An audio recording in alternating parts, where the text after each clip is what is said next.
बहुत समय पहले एक शहर में एक व्यापारी रहता था। उसकी दो पत्नियां थी। एक का नाम था रोमा और दूसरी का नाम था मैरी। रोमा बहुत ही सीधी सादी और पारिवारिक महिला थी, जबकि मैरी बहुत ही घमंडी थी। मैरी को अपनी सुंदरता पर बहुत ही घमंड था, जिस कारण वह स्वयं को रोमा से श्रेष्ठ समझती थी।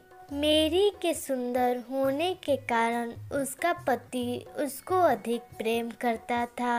रोमा को इस बात से कभी भी समस्या नहीं हुई। एक बार व्यापारी को शहर जाना था। उसने अपनी प्रिय पत्नी को अपने पास बुलाया और कहा, मैं 1 महीने के लिए घर से बाहर जा रहा हूँ। तुम उस रोमा को मत बताना।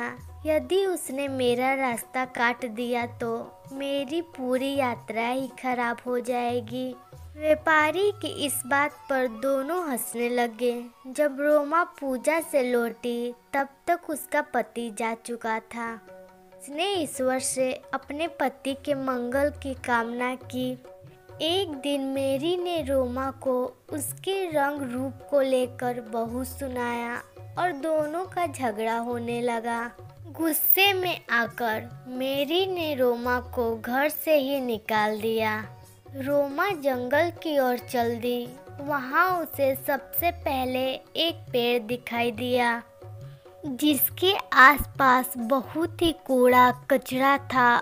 उसने वहाँ से वह सब साफ कर दिया। वह थोड़ा आगे बढ़ी और वहाँ एक और पेड़ मिला। वह पेड़ फलों के बोझ से एक तरफ को झुक गया था। महिला ने पेड़ को एक लकड़ी का सहारा दिया और वह पेड़ तन पर खड़ा हो गया।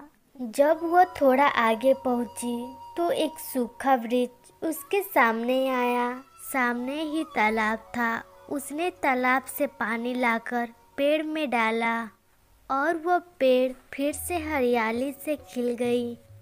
वह आखिरी पेड़ कोई साधारण पेड़ नहीं था। उसमें से एक परी प्रकट हुई। परी ने रोमा से कहा, तुमने जंगल में जो कार्य किया मैंने सभी देखे। मैं बहुत खुश हुई। जाओ तुम उस तालाब में डुबकी लगाओ। तुम्हारी सारी मनोकामनाएं पूरी हो जाएगी। रोमा तालाब में चली गई।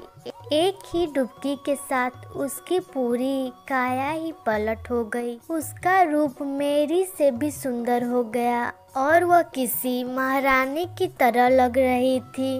वह वापस परी के पास आई, परी को धन्यवाद दिया और वापस अपने घर चली गई। उसके मन में कोई खोट नहीं था, अतः उसके घर जाकर यह बात मैरी को बता दी। मैरी ने भी सोचा, यदि मैं उस तालाब में डुबकी लगाऊंगी तो मैं और अधिक सुंदर हो जाऊंगी। इस लोभ में आकर वह जंगल में चली गई।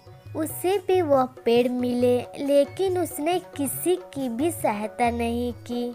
वह चलती गई और तालाब में पहुंच गई। उसने परी की इजाज़त के बिना ही तालाब में डुबकी लगा ली, जिसकी वजह से वह बाहर आई और पानी में अपना चेहरा देखा तो वह पूर्ण रूप से कुरूप हो गई थी। उसका घमंड अब चकनाचूर हो गया और उसको उसके लालच और पिछले कर्मों की सजा भी मिल गई।